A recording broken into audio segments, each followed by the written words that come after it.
For the past couple days, we've been watching the best players in Rise of Kingdoms slug it out in the open field. These are teams that have multiple Osiris League and Grand Championship victories. They've got multiple stars on their flag because they win, well, basically every KVK they play.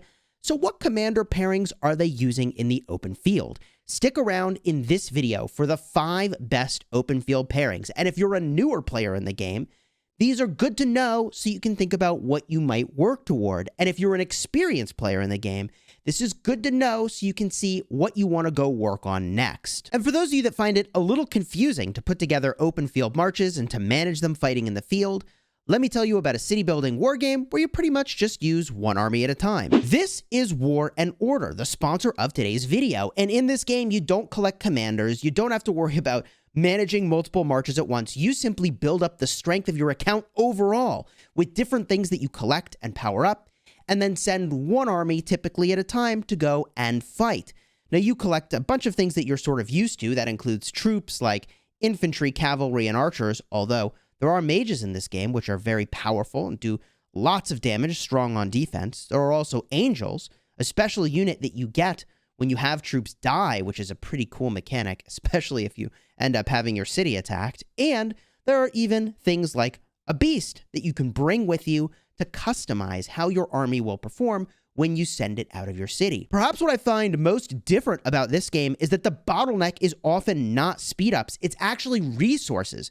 Your biggest barrier to progress is the amount of resources you've gathered. And in this game, you can just plunder resources from your own farms at 0 tax.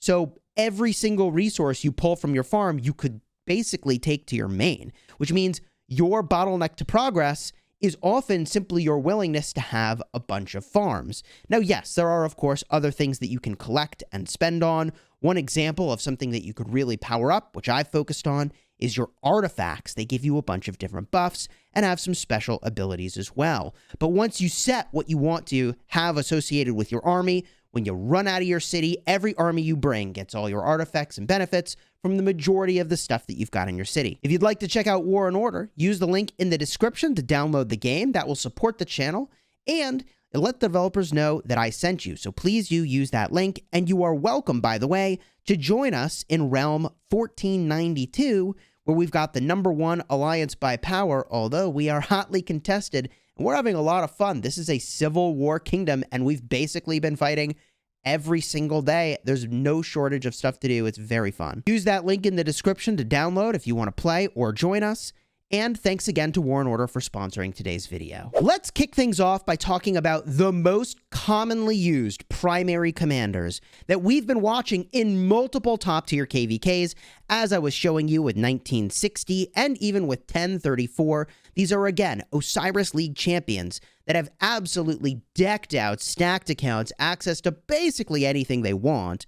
And the reason I'm sharing that is that if they are using it, it's because it's the best of the best. And these are the players that win Osiris League. They are the ones that really understand the game and put in the reps to know what the micro optimizations are. I have literally been watching for hours on end to see what commanders they've been using. And here are the top 7 or so primary commanders that you see on the field. I'll give you the top 5 pairs, but I want to start by just talking about the primary commanders we see them using extensively. I mean, you can go look for yourself, by the way, and see how much these are used. It's shocking. Couple quick announcements before I dive right in. I do want to mention that if there's a bunch of commanders that you don't recognize here, that is because some of them are only available in KVK Season 4 and beyond. That's called the Season of Conquest. And if you're looking for talent or deeper information about any one commander, do a YouTube search for Chisgule and then the name of the commander. And I have a guide for literally every single commander in the game, so you can find more information about each one of those commanders, including even what the investment order is and how I would rank them overall against each other. The most commonly used primary commanders, in no particular order, includes Nebu Primary. The thing that's strong about Nebu Primary is he has march speed, defense, and area of effect damage. He does have a little debuff reducing rage, but I actually think in the long run, he is one of the commanders that might be a candidate for replacement sometime in a year or so, because he doesn't actually have any crazy unique effect. He's just bringing all the right things you want for the field, except a good debuff that's unique. Contrast that with Guan Yu. This is a commander that's been in the game for a long time, and he'll continue to be used for a long time because his silence is just too good.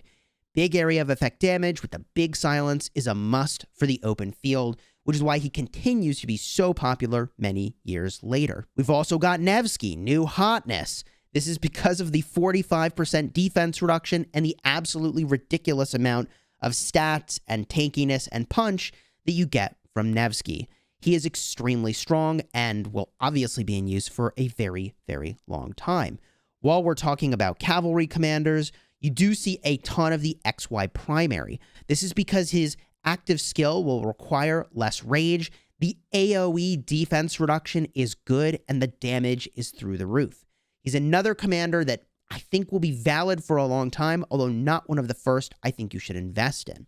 One of the first you should invest in, however, as I jump around a little bit here, is going to be Boudica Prime. Her 35% skill damage taken debuff on her active skill is amazing. And I get a lot of interesting comments on my videos. I love when you comment on my videos, by the way, but some folks were saying, like, hey, I'm really upset I invested in Boudica. Like, she keeps getting melted in the field. And it's like, yeah, that's because everybody's focusing her because she's so damn good. You have to use her. So people have figured out that Boudica Prime is good. If you want to invest in commanders that won't get focused and will be less effective, you can do that. But the Osiris League champions are still using Boudica Prime, and she is still really tanky as far as archer commanders go. She is definitely worth using. While I'm talking about Prime commanders, you will of course see a lot of CPO Prime in the open field. And that is because his kit is just insane. Like, the moment you start to read this, it's like, wow, what the heck is going on here? 2,000 damage factor, 30% health reduction, instant proc, damage over time effect. Also, when you take skill damage, a chance to throw around shields. All this stuff is absolutely bonkers. He's all over the open field as a secondary commander to Guan, spoiler alert, or as a primary commander. You see just a ton of CPO. And the final commander that there is actually a surprising amount of is actually still Trajan. The Osiris League champions are still using a lot of Trajan in the open field.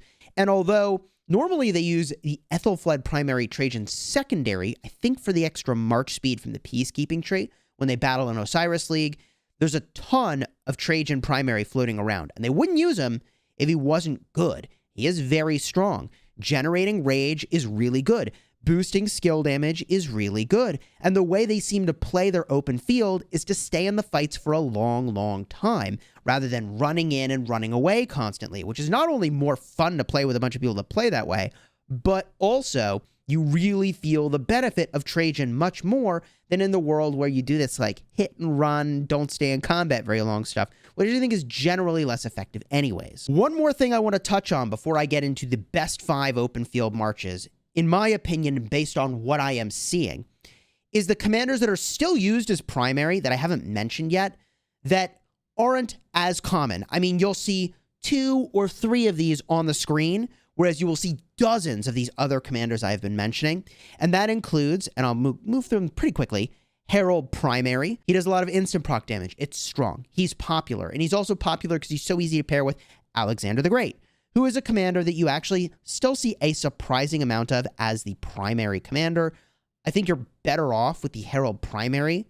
That is largely because of the way Stamford Bridge works. But if you want a dedicated video about Herald and his talents, I'll put a card up in the top. You can go check that one out. Another commander you still see, but not as much, is Saladin Primary. I think the main reason you still see a lot of Saladin is because once you get to 6 or 7 marches, you have some interesting ways you can split up the best 5, and that's when Saladin starts to be more viable as a cavalry commander you pull into the mix. The last 2 commanders of note, and I guess I should say technically 3, is you'll see some blend of Amani Primary or Artemisia Primary for the Amani Art combo mostly, and you'll also occasionally see some Gilgamesh Primary.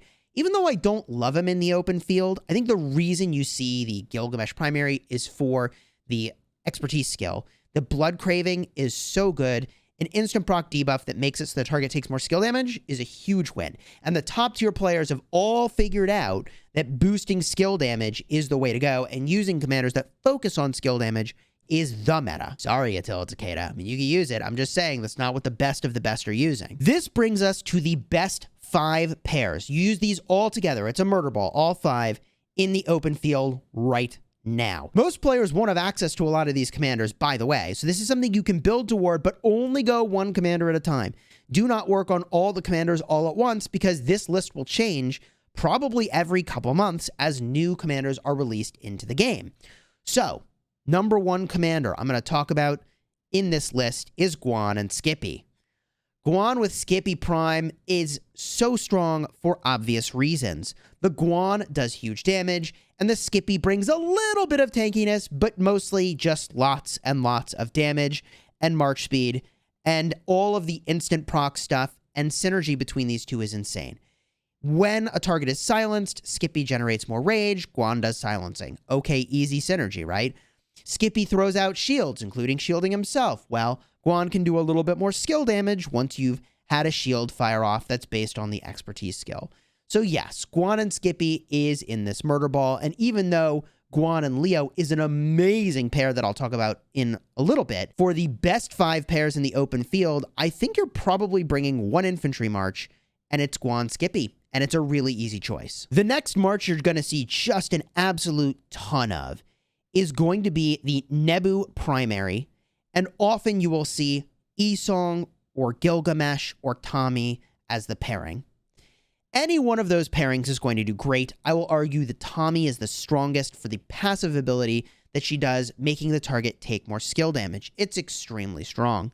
The Nebu Tommy is what I would use if I were making a 5-march murder ball, and it is amazing, although a little weak to being focused down, and that is really the biggest vulnerability of that combination, is how vulnerable it is to actually just getting swarmed out by a bunch of calves. The next march in the meta murder ball, best of the best, is going to be a Boudica Prime.